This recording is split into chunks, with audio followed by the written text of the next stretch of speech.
I never thought it was weird. It was the same as Dad going to work every day and Mom cooking dinner every night. Just Matty always ate upstairs. Mom made sure everyone at the table had a full serving before she got to work on Matty's plate. She would load it with supersized portions of whatever was for dinner, plus leftovers from last night. By the time it was ready, the mountain of food would put Dad's appetite to shame. The night after my 8th birthday, Mom's arms shook carrying Matty's dinner. She teetered across the kitchen with the serving plate, the one we use for appetizers when we have guests. 3 hamburgers, 2 chicken breasts, egg salad, at least half a dozen corn dogs, and a pile of potatoes. Squeezed next to that were pork chops, meatballs, shrimp fried rice in Tupperware, and a full mixing bowl of mac and cheese. Do you need help, honey? Mom shook her head, finding her balance on the stairs. Oh no, Mama's got it. Matt's not feeling well today. Don't stuff him now.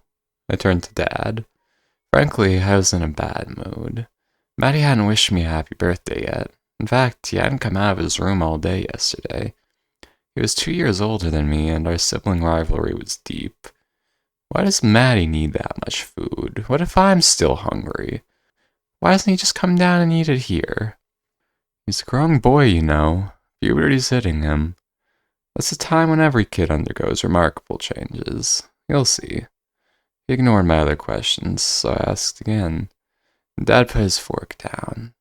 Your brother is self-conscious. I know, we've told him it's silly, but we're respecting his decision, giving him time, and you should too. He's your big brother, but he doesn't have one. What he's going through can be scary. I crossed my arms. Sounds like a big baby. Enough. His voice cut through me. He spoke through his teeth. Apologize. I mumbled under my breath. Excuse me? I'm sorry. Dad nodded. Mom came down a minute later and we finished our dinner in silence. In bed, I began to plot a nasty trick.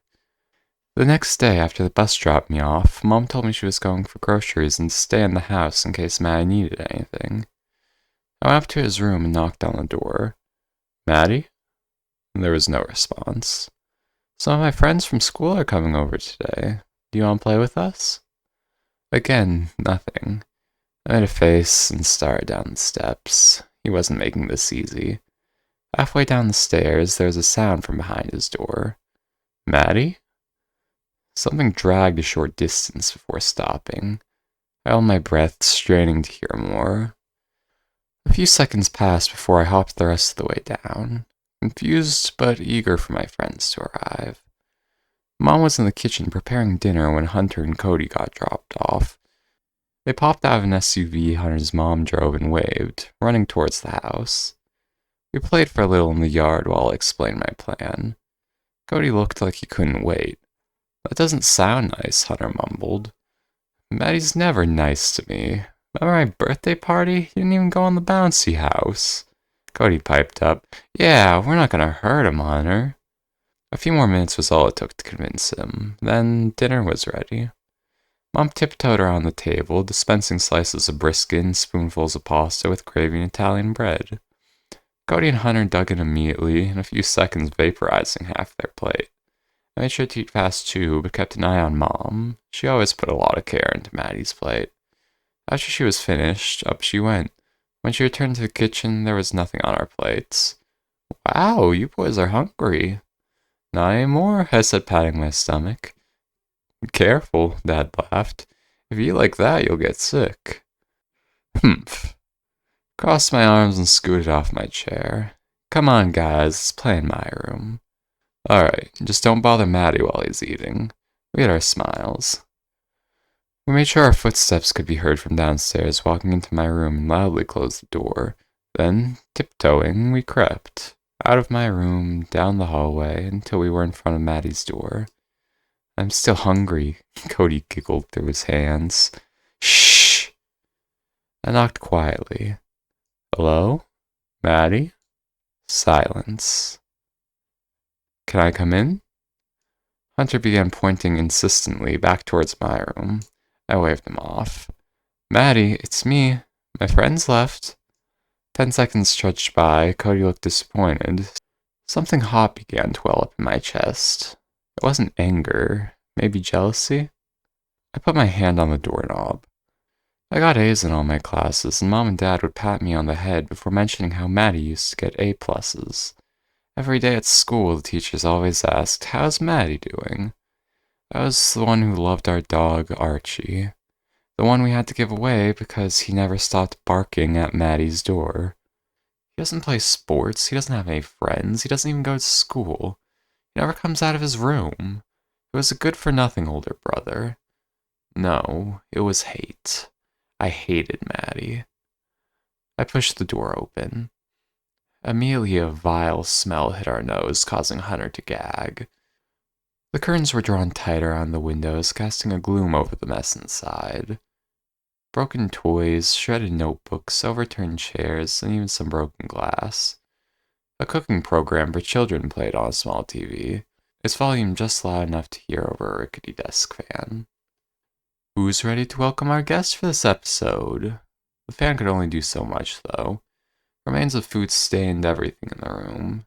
You couldn't step anywhere to avoid the mold covering the floor. Bits of meat clung to the screen of the television, red sauce smeared the wall, and there was a large stain on the sheets of the bed. Hunter tapped my shoulder. "This is gross. I want to go back." "Your brother is nasty," Cody proclaimed. He stepped meticulously into the room, leaving Hunter and I by the door, using the toys like he would stones to cross a river. He jumped onto the bed and recoiled. "Ew, it's wet!" "We should leave," Hunter begged. "And what's your name, sweetie?" the TV whispered. I searched the room with my eyes. It was my first time inside in years. I remember when me and Matty used to be inseparable. I may have hated him, but it had been so long since I'd seen him. "I'm Emily." Cody bounced on a dry part of the bed, laughing. "So where's the good food?" "Hold on," I said. "Matty?" "Why, Emily, you look good enough to eat." It was just unfortunate when Matty's accident happened. When I thought about it, I don't think I've actually seen him since that field trip. Mom and Dad would show me recent pictures and videos of him, but I can't tell if he looks older or not. It was partly my fault. I was distracted with all the gifts Mom and Dad got me afterward. They traded me with some of the money they got from the stem cell lab in court. Matty's accident was all their fault, Mom and Dad said. Something shifted from the far side of the room. Cody's face lost its color. "Cody, let's go." When his feet hit the ground, a pale hand darted from beneath the bed. Cody tumbled to the floor, shrieking. "Help!" Cody squealed. There was a clattering from downstairs and footsteps hurrying up the stairs.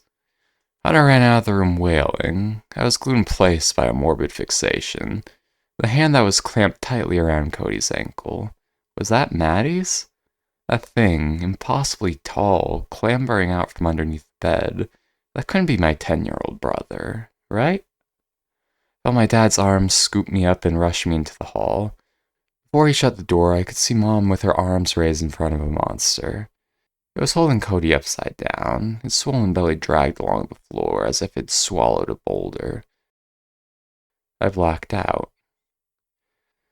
The reason I'm writing this is because I didn't remember Matty until a few days ago. I'm in my 30s. For the past month, my wife has encouraged me to go to a specialist due to night terrors that began last year. They had started infrequent, but recently it's been every other night that my cries disturb our sleep. I met with a woman who put me under some sort of hypnosis to help remember trauma. I woke up with those terrible memories. She told me that event could have been ejected from my memory naturally due to the severity of it, or another specialist had induced amnesia on me. I'd even forgot about Hunter and Cody. I looked for them both on social media and was able to get in contact with Hunter. He wasn't very receptive at first, but he agreed to meet after hearing my situation. We sat at a bar. He gulped down his liquor before speaking. My memory is a bit funky, too. I was in a mental hospital for a couple months. We moved and I learned how to push it away, the memory. In college, I found out it was labeled a kidnapping. What do you mean? Cody never made it out of the house. That I remember. Your parents did a damn good job. I don't know what hoops they jumped through or whose pockets they filled. He paid for his tab. Don't contact me again. On the way back to my car, I tried calling my mom again. She hasn't answered her phone all day. My dad passed away last year, but my mom still lives at my childhood home. I need to talk with her. In person. And maybe I'll burn that house down on my way out.